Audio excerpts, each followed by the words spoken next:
Views and opinions expressed on any program are those of the producers and/or the persons appearing on the program and do not necessarily reflect the views and opinions of FRC Media, Bristol Community College, or the City of Fall River.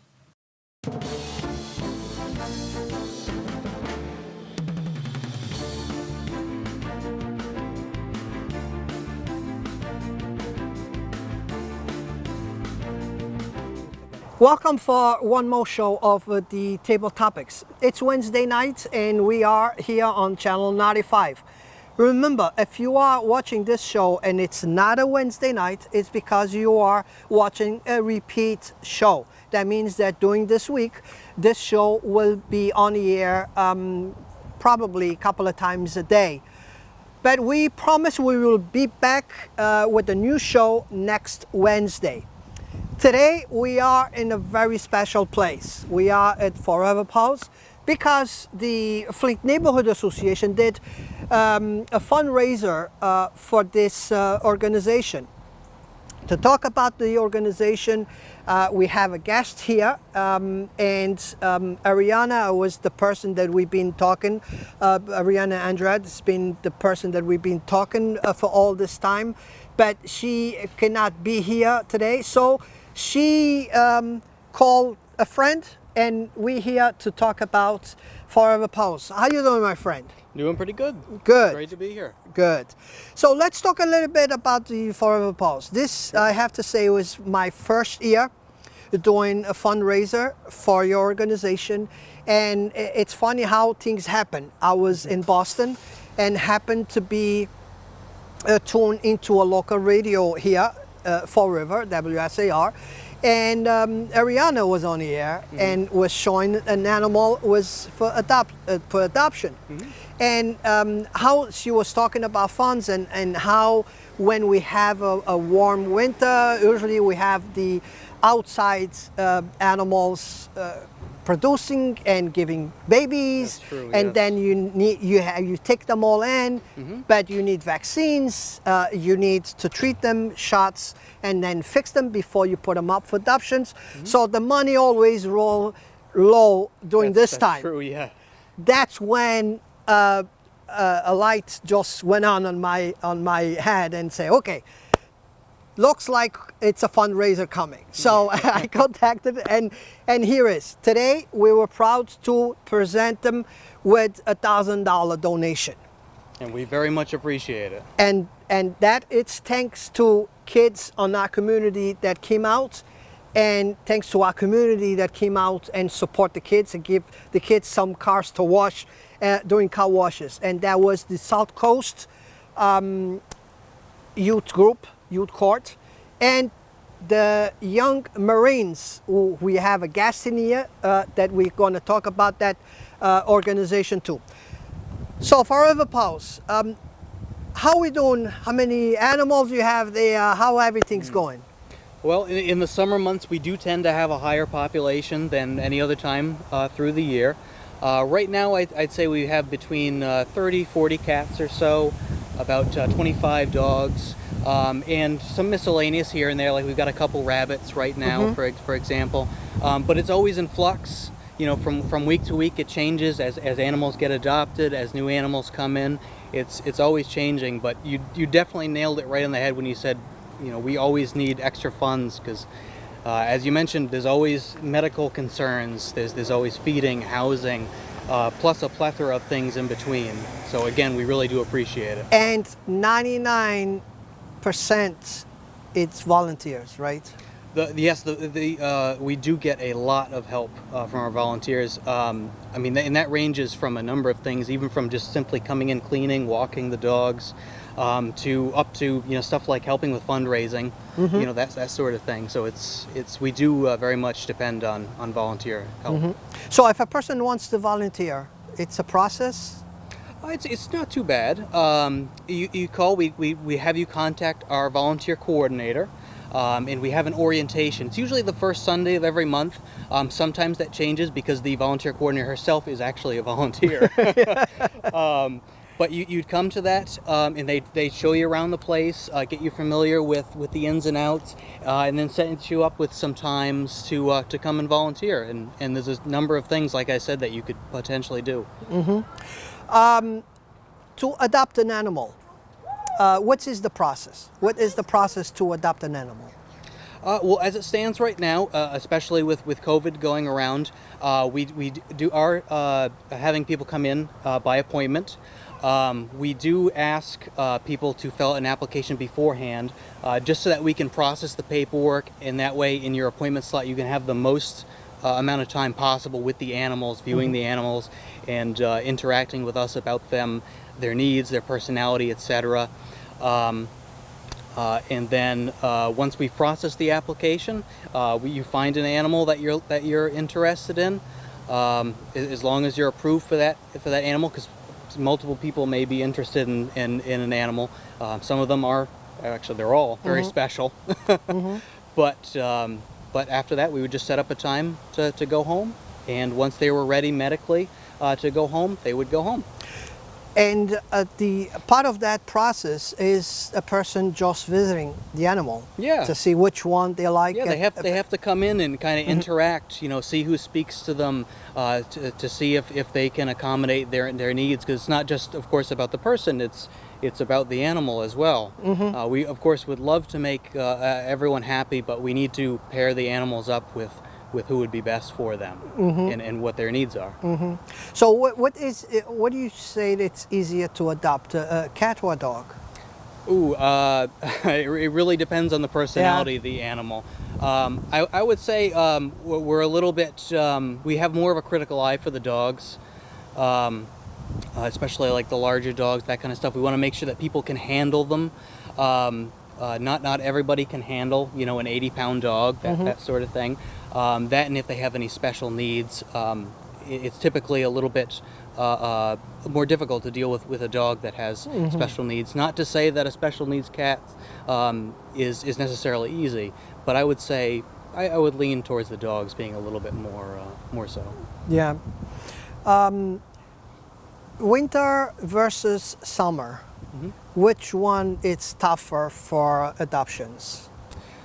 Ooh, we get it. I would say we get adopters, throughout the year. We're very fortunate in that regard.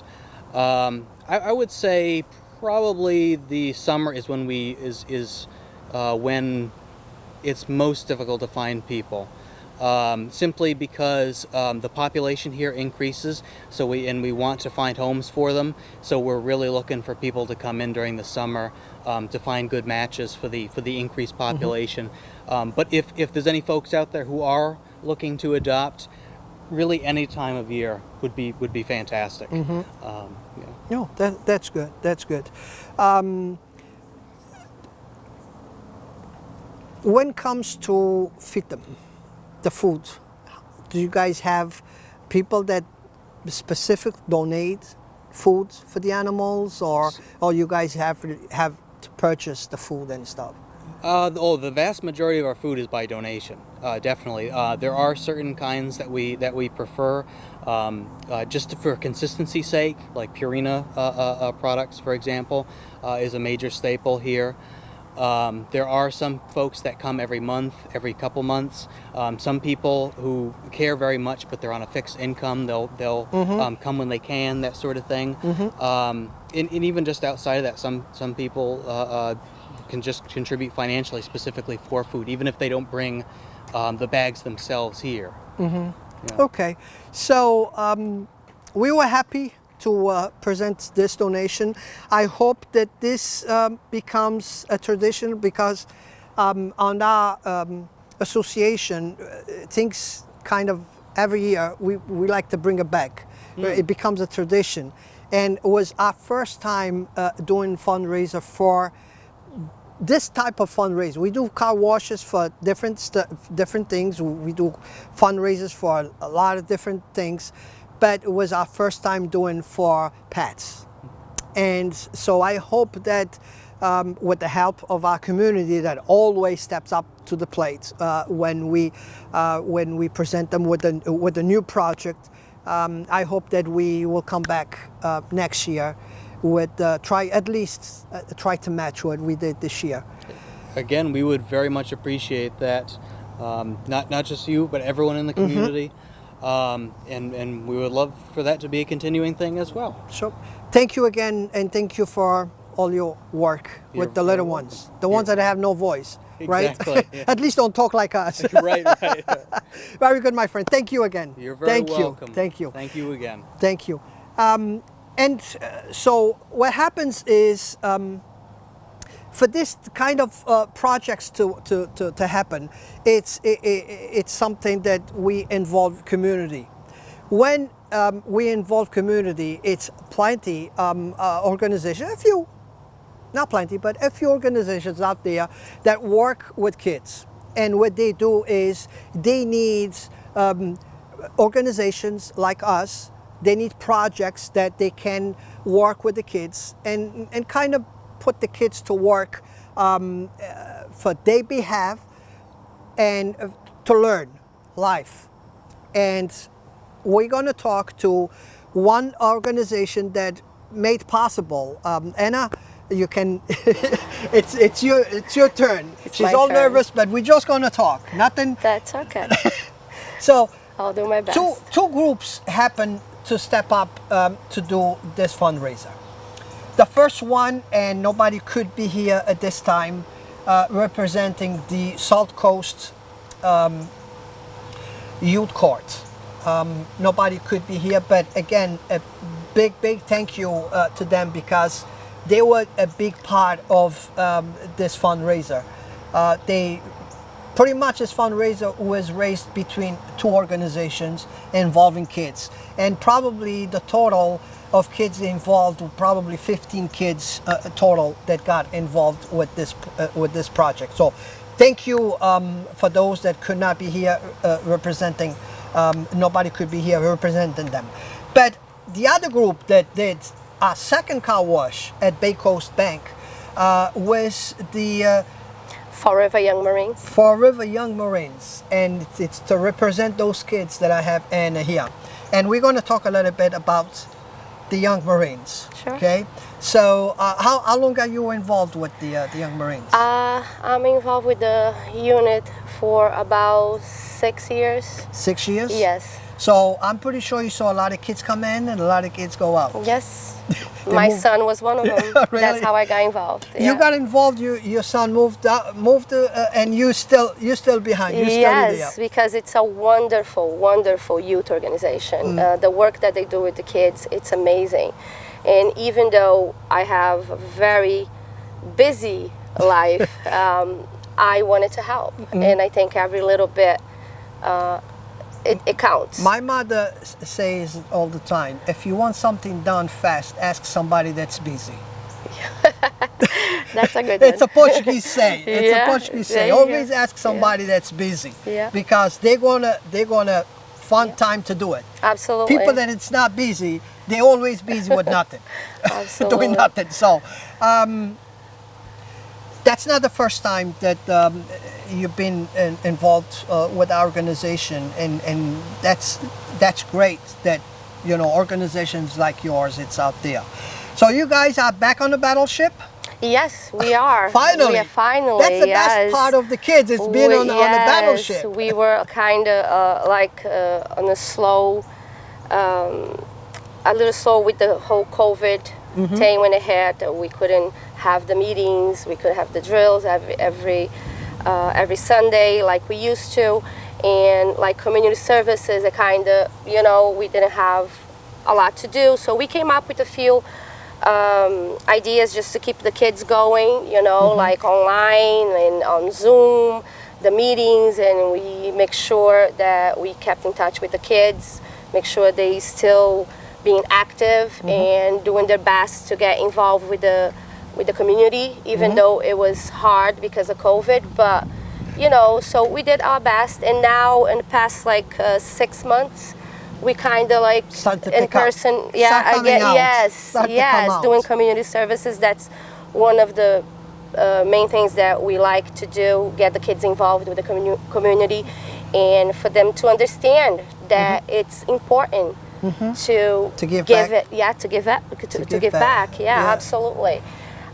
So we what's try the our best. ages of the kids that you guys have? So the Young Marines, they a youth program. It's not national. It's not only here in Massachusetts.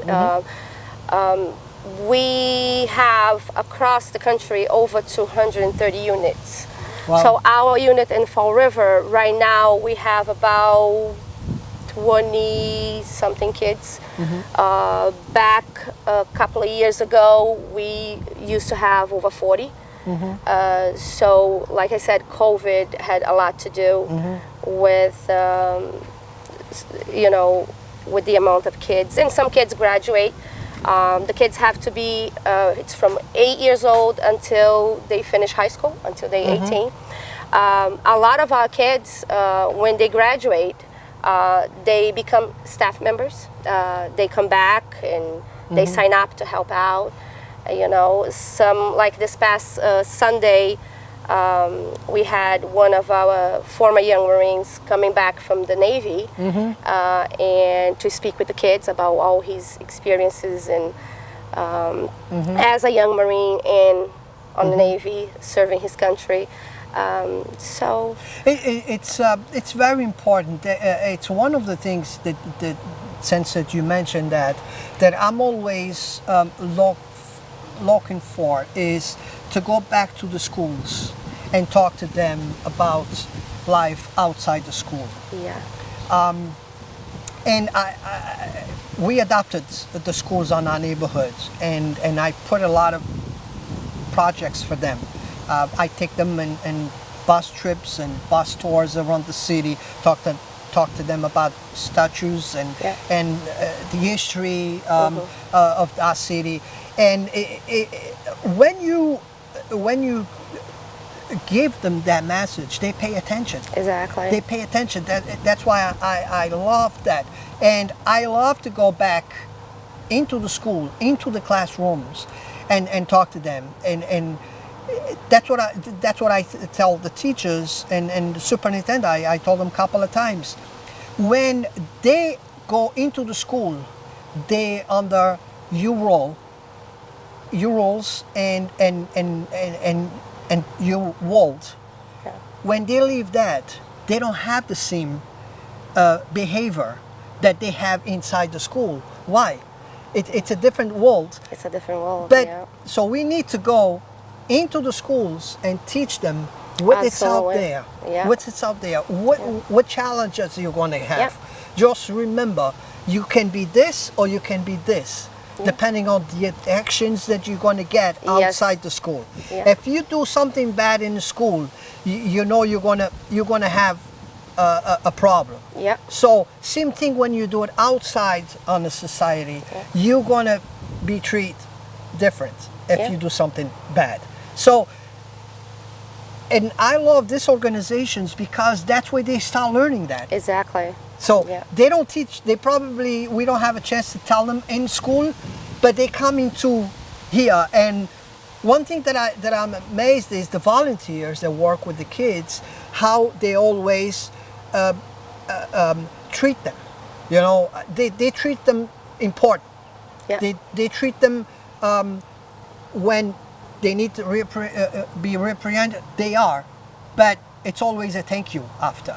Yes. It's always It's mutual respect. exactly. You know, Yeah. so it's a big lesson for the kids. You know, I mean, I did something wrong. I was told to stop, but I was thanked for the stopping. You know, Yeah. so again, it's amazing the organizations like yours that work with kids. And one of the main focus of the program, it's exactly that. It's prepare the kids in our unit to be a leader, like to lead, and in their schools, in their community.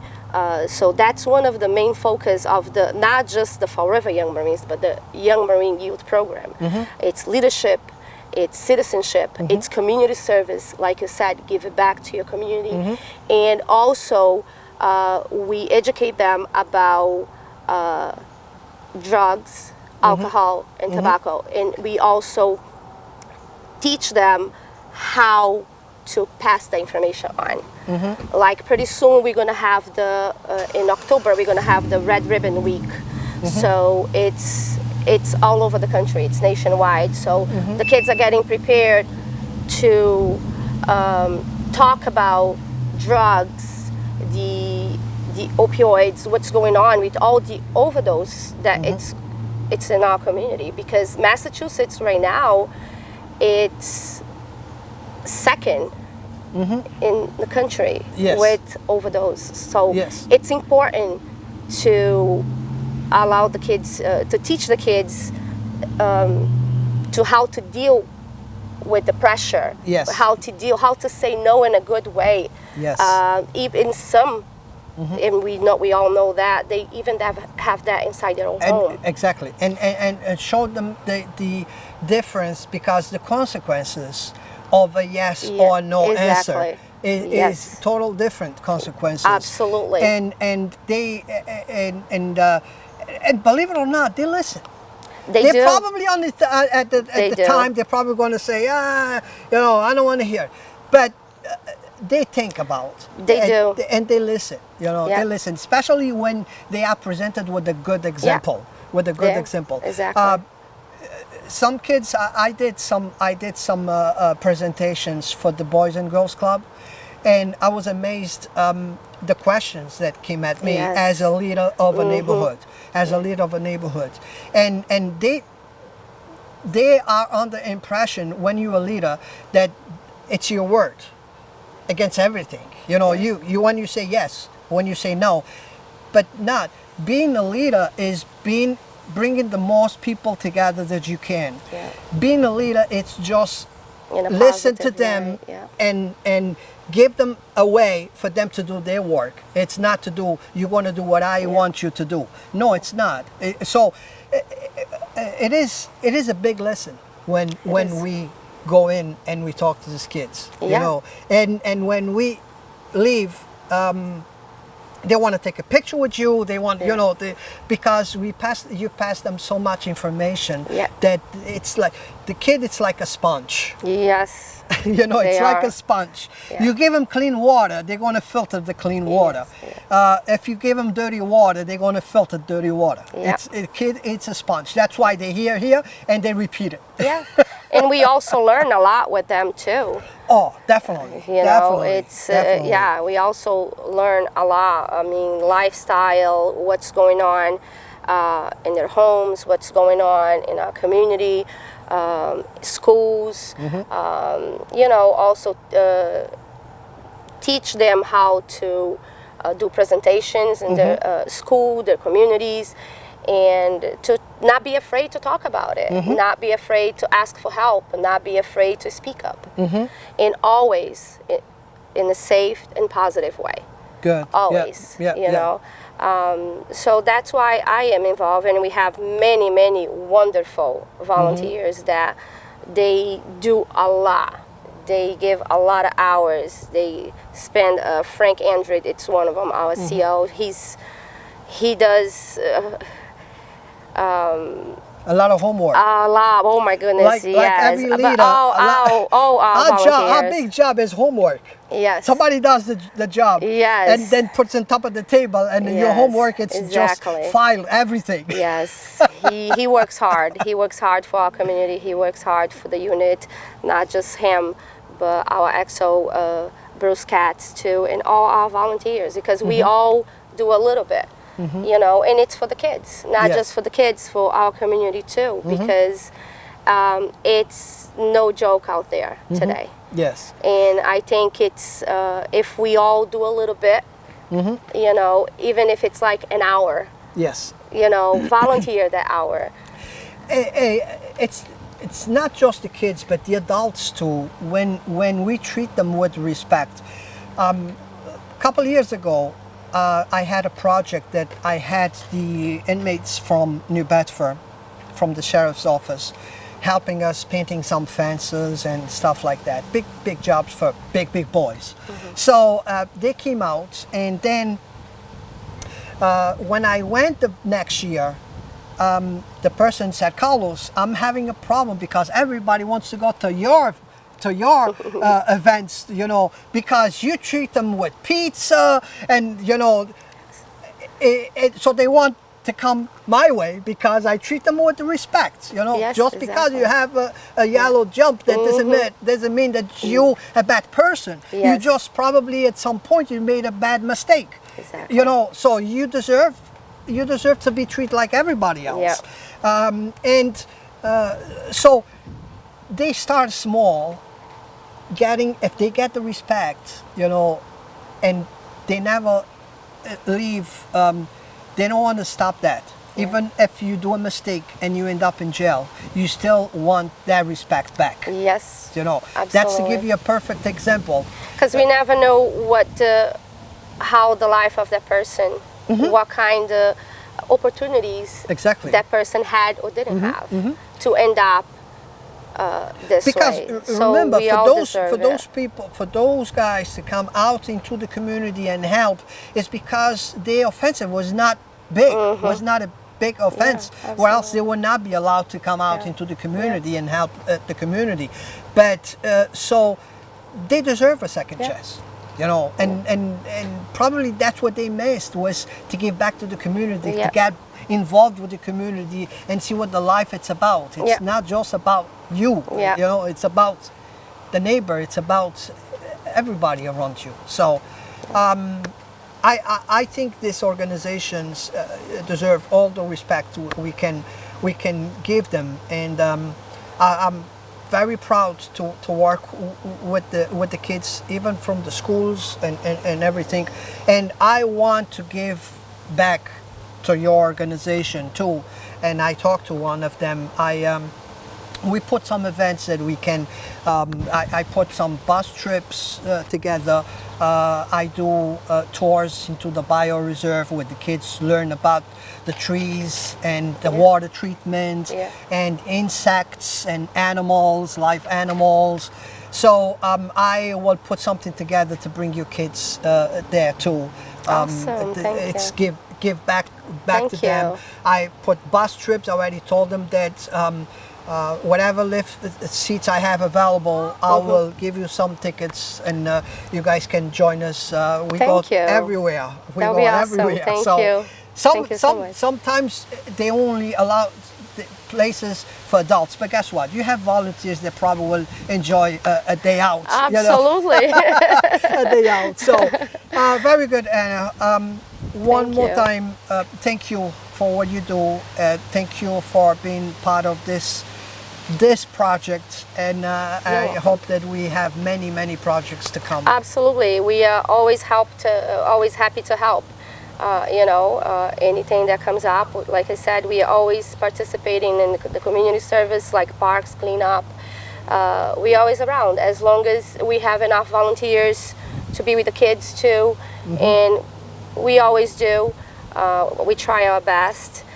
We always happy to help Very with good. anything. Bring a hug to I everybody will to there. all They of did them. very good. And Thank you so much. With your help, we will able to present Forever Pulse with $1,000 check today. That's awesome. Thank you. I'll see you guys next week with one more show of the Table Topics.